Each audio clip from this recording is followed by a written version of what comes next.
une autre émission de Mode de vie.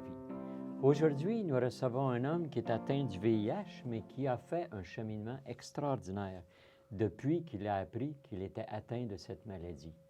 Alors, je vous présente M. Léopold David. Bonjour, Bonjour. Léopold. Pourrais-tu nous parler d'abord de ta vie, c'est-à-dire avant que tu aies contracté le VIH, comment s'est déroulée ton enfance? Moi, j'ai été élevé sur une ferme avec des parents très attentifs à nous, des parents extraordinaires, des parents qui nous ont protégés. J'ai eu une très belle enfance. Malgré qu'à l'adolescence, j'ai voulu me suicider. Mais j'en ai arrivé à une conclusion. J'ai fait face à la mort et comment je pourrais dire donc, j'ai réglé avec la mort. OK. Pour moi, la mort maintenant, elle ne m'inquiète plus. C'est plus, je me questionne plus au niveau de la mort maintenant. Pour moi, c'est accepté, c'est là, puis quand que le moment va venir, ça va se passer. Maintenant, au niveau de tes parents, tout ça, ton frère, tu me parlais déjà, tu n'as pas eu des problèmes avec ton frère ou quelque chose comme ça? Non, pas vraiment, parce qu'on était tissés très serrés. La famille, moi, je suis un des plus jeunes, on est 14. Les plus vieux auraient pu être mes parents. Fait que donc, j'ai été élevé un peu comme été élevé par mes grands-parents. Parce que je le vois quand que je discute avec les gens. Je m'aperçois que j'ai pas la même façon de penser que les gens qui ont été élevés par des parents avec une vingtaine d'années de différence. Parce que moi, avec mon père, j'avais 48 ans de différence et avec ma mère, 40 ans. Ah, OK. Fait que ça donne un autre aspect de la vie. Mais peut-être que parce qu'ils ont eu l'expérience avec les plus vieux, que pour nous autres, ça a été beaucoup plus facile, puis on était beaucoup mieux, peut-être mieux entourés aussi. Tu n'as pas eu un frère qui a eu beaucoup d'attention, qui était... Oh, c'est quand je suis venu au monde, ça. Le plus jeune est venu au monde à 7 mois. Fait qu'à l'époque, il n'existait pas d'incubateur. Et, toute la famille s'est concentrée sur lui parce qu'il fallait qu'il garde sur la porte du fourneau. Oui, OK. Puis, fait que moi, j'ai été laissé un peu de côté. Tu en as ressenti les effets. Mais c'est ça, je m'étais replié sur moi-même, je refusais toute affection, toute tendresse. Je me souviens, si quelqu'un me faisait une marque d'affection, passait les mains dans les cheveux, une caresse, je leur blastais, puis je m'éloignais. C'est à partir de là, je pense, que tu as eu comme une genre de dépendance. Oui, ça m'a amené à développer une dépendance affective. OK. Oui.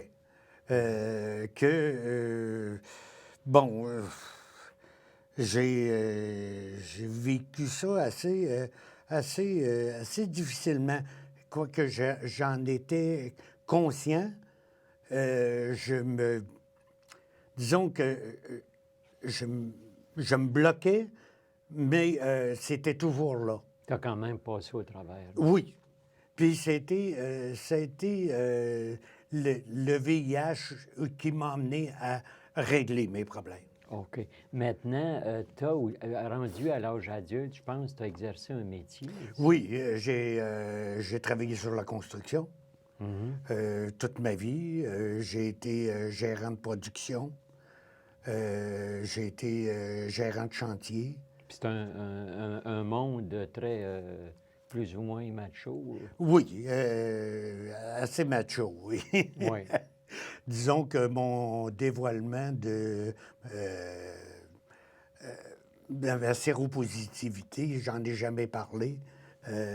C'était quelque chose que j'ai gardé pour moi. Mhm.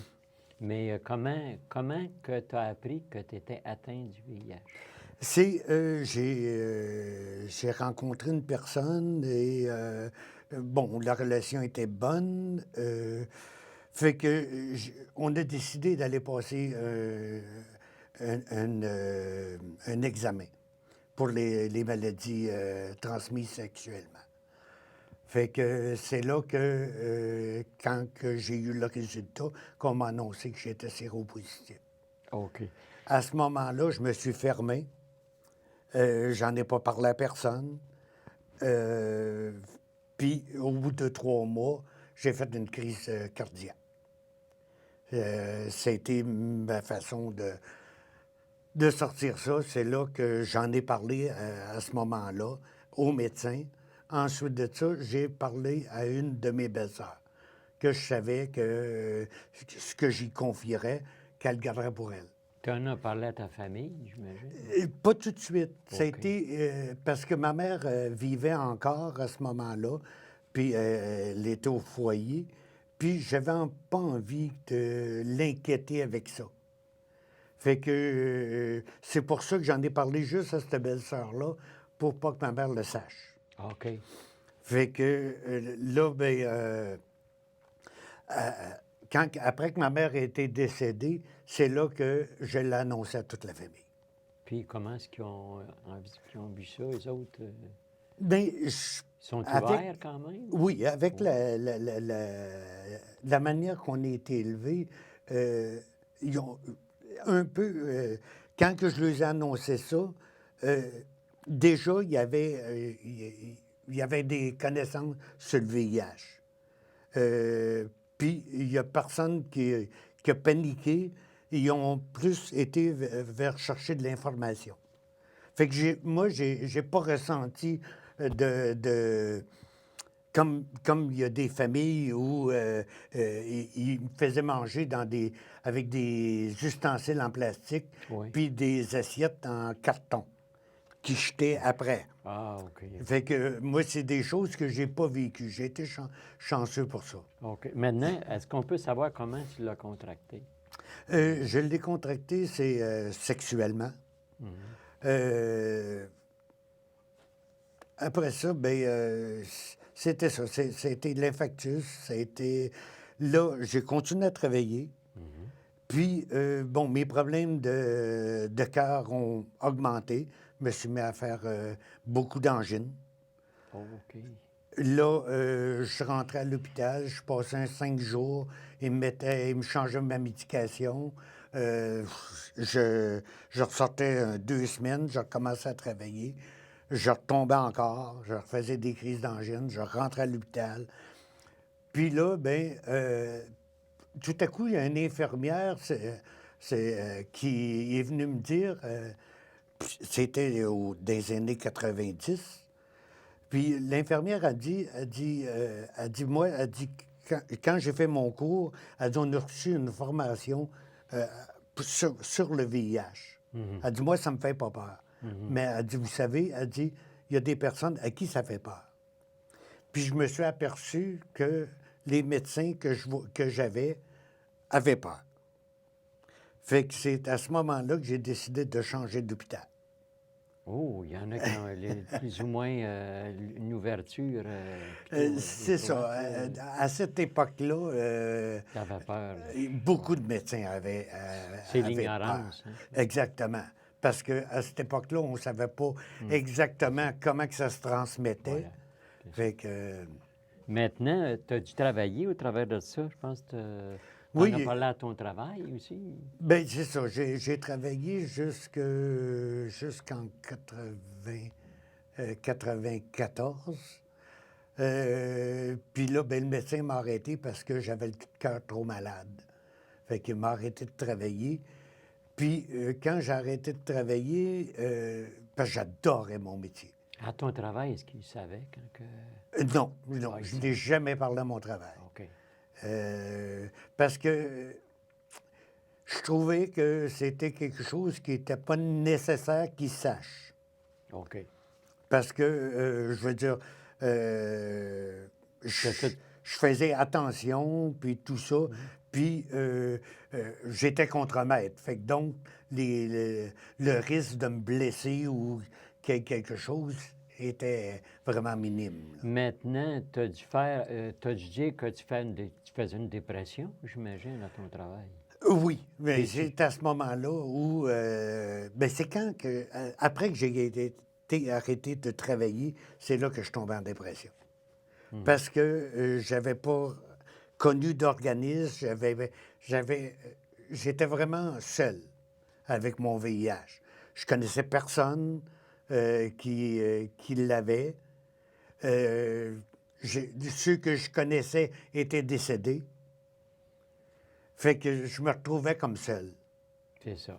Fait que là, ben, c'est là que ça m'a emmené en dépression. J'ai fait une dépression sévère. J'ai été 2 ans en grosse dépression. Puis c'est là que ça m'a emmené à Maison Plein Cœur. OK. Maintenant, est-ce que tu peux nous raconter ton cheminement intérieur à partir du moment où tu as appris que tu avais le VIH? Mais le VIH, quand tu apprends que tu as le VIH, puis parce que moi, j'ai eu un diagnostic maximum d'espérance de vie était de 5 ans. Fait que ça te brasse Oui. le cerveau. Faut-tu faire face à une réalité qui n'est pas toujours facile à avaler? Exact. Puis, ben là, tu remets tout en question. Tu remets ta vie en question, tu remets ta façon de penser en question, tu t'interroges sur quelles sont les vraies valeurs. Puis ça m'a amené à me demander où dans ma vie j'étais vraiment bien, que j'étais heureux, que je me sentais libre. Puis, ça m'a amené à reculer à mon adolescence. OK. Puis, c'est à ce moment-là que, là, j'ai retrouvé euh, qu'est-ce qui, dans quoi j'étais, qu'est-ce qui m'entourait pour que je sois heureux, quelles étaient mes valeurs, quel était mon entourage, puis tout ça. Puis c'est là que je me suis rendu compte que euh, des fois, la vie, elle nous amène à sortir dehors de notre cadre. Des sentiers battus, comme on dit. C'est ça, de sécurité, puis de notre spiritualité. OK. Des fois, on sort en dehors de ça, on va expérimenter, puis c'est pas toujours heureux, nos expériences. Fait que là, je me suis recentré, j'ai visualisé comment que j'étais, puis dans quel esprit j'étais au moment où j'étais heureux. Fait que je me suis ramené là. Donc, tu as surmonté ta dépression en faisant un cheminement. Exact. Puis reconnaître des vraies valeurs, bon, toutes ces choses-là. Exactement. Puis, oui. Mais il y a quelque chose que tu m'as parlé des camps positifs qui t'a beaucoup aidé. Oui. C'est quoi exactement les camps positifs? Le camp positif, ça a été... ça s'est fait en 92, le premier camp. Cette année, c'est le 20e anniversaire. Le camp positif, c'est un endroit où tu te ramasses sans séropositif, qui se ramasse dans un endroit où la normale est peut-être séropositive. OK, donc vous êtes plusieurs, mais vous vivez toutes la même chose, C'est ça, mais en exactement. majorité. Fait c'est que ça. ça nous donne la chance de pouvoir oublier le fait qu'on est séropositif. On, on se sent plus normal, si tu veux. Ça nous donne la chance de pouvoir discuter puis jaser des choses sans toujours se demander je dois-tu en parler ou pas. Ah, OK, Fait que tout OK. le monde est pareil, fait que tu as plus de liberté à t'exprimer. Donc, ça t'a apporté beaucoup. Ah oui, Dans ton ça m'a apporté beaucoup, puis c'est ça. À partir de 95, je me suis impliqué comme masseur. J'ai suivi une formation de masseur, puis de Reiki aussi. Ah oui? Ah, OK, OK. Un Fait- masseur, pour donner des massages, là. C'est ça. Puis le Et Reiki. Ah oui, le le Reiki. Reiki, Le mais Reiki. c'est au niveau énergétique. On travaille avec les énergies pour amener la personne comment je pourrais dire, là, à trouver la paix. Mhm. Maintenant, au travers de ça, tu as dû prendre beaucoup de médicaments? Oh oui, ah oui. J'ai beaucoup de médications, médications pour les effets secondaires, parce que l'estomac, à un moment donné, là, avec... parce que c'est des médications qui sont très toxiques pour le VIH. C'est pas comment est-ce qu'ils appellent ça, la C'est de la trithérapie. La Puis trithérapie. maintenant, c'est même rendu à la quadrothérapie, avec 4 médicaments. Mais il y a eu de l'amélioration depuis ce temps. Oui. Depuis les années 2000, les médicaments sont beaucoup moins toxiques. Ceux qui ont été atteints avant 2000 ont passé par des thérapies beaucoup plus difficiles, qui ont attaqué toutes les viscères et créé des problèmes de foie, de pancréas et OK. tout ça. On parle d'effets secondaires. Est-ce qu'il y a des effets secondaires? Oui, il y a des effets secondaires, c'est surtout l'estomac qui en prend un coup. Ensuite de ça, le foie, parce que la plupart des médicaments passent par le foie ou le rein. Fait que moi, à un moment donné, j'ai décidé de donner un répit à mon foie. J'ai demandé à mon médecin qu'il me donne un médicament qui passe par les reins. Mais ça a endommagé mes reins. J'ai été obligé d'arrêter le médicament parce qu'il a trop endommagé mes reins. Ah, OK, OK, OK. Mais est-ce que tu as utilisé quand même différentes techniques pour réduire les effets secondaires? Est-ce qu'on peut réduire les effets secondaires par des techniques? Oui, Comme oui. tu parlais, toi, oui, tu parlais de médecine douce ou je sais pas trop, des oui. alternatives. C'est qu'à un moment donné, comme moi, à un moment donné, j'étais plus capable de digérer. Fait que je prenais un repas par jour, puis ça me prenait 24 heures pour le digérer. Fait que j'ai diminué de manger. J'ai venu très maigre, plus de fesses, plus de muscles. Les muscles, je parlais de mes muscles. J'étais rendu, j'avais plus d'équilibre. Et, mais, fait que là, je me suis tourné vers les protéines pour me refaire ma musculature. Ah, OK, OK. Fait les qu'avec protéines. l'entraînement, en prenant des protéines, mais là, je me suis refait une musculature, puis j'ai rengraissé un peu. Ah, OK. Il y a une autre alternative aussi que le cannabis.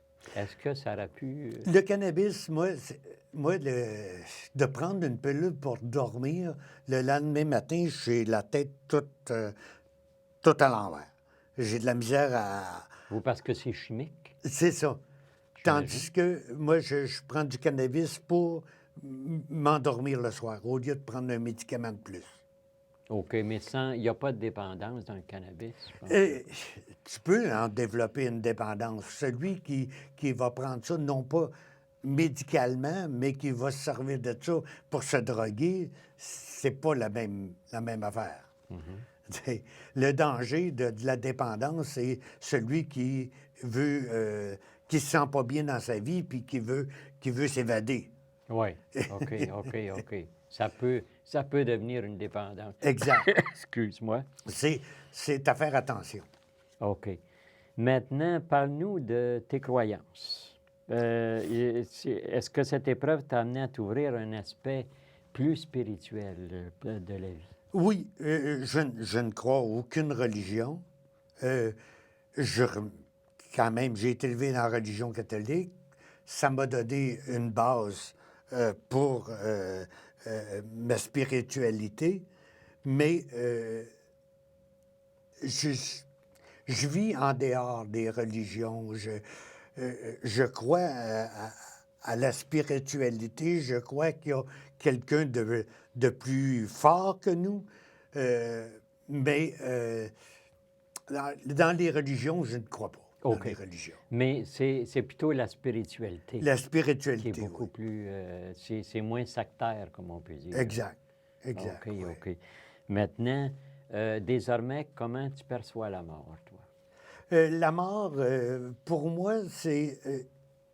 je crois on a à apporter quelque chose à la société. Puis, on a comme... Je sais pas comment que je pourrais dire. J'ai comme l'impression que on a un travail à faire ici. Mais un travail pour aider les autres. C'est toujours On moi, n'est pas ici pour soi-même. c'est ça, exactement. Mais en aidant les autres, tu t'aides toi-même. Parce que c'est toujours de ramener tout ce qui se passe autour de toi, de ramener ça vers toi. Puis quand tu ramènes ça vers toi, mais là, tu peux comprendre mieux.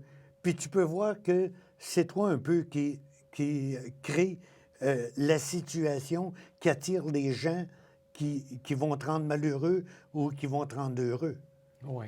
Parce que aussitôt que tu changes ta façon de penser, les gens autour de toi changent. Et si tu penses positivement, mais c'est des gens positifs qui vont venir t'entourer. OK, OK. Mais tout ça, quand tu dis pour aider les autres, tu dis tu veux devenir un aidant naturel. Oui, ton maintenant, je fais expression. partie des pères aidants. Oui. Et, Oui, parce que tu as déjà été, marié. exactement, oui. Puis maintenant, c'est aider aux gens qui ont... J'ai vécu quand même plusieurs situations. Fait que ça me donne la chance de pouvoir aider des gens qui passent à peu près les mêmes situations, soit qui soient en dépression ou soit qui soient dans l'acceptation de la maladie.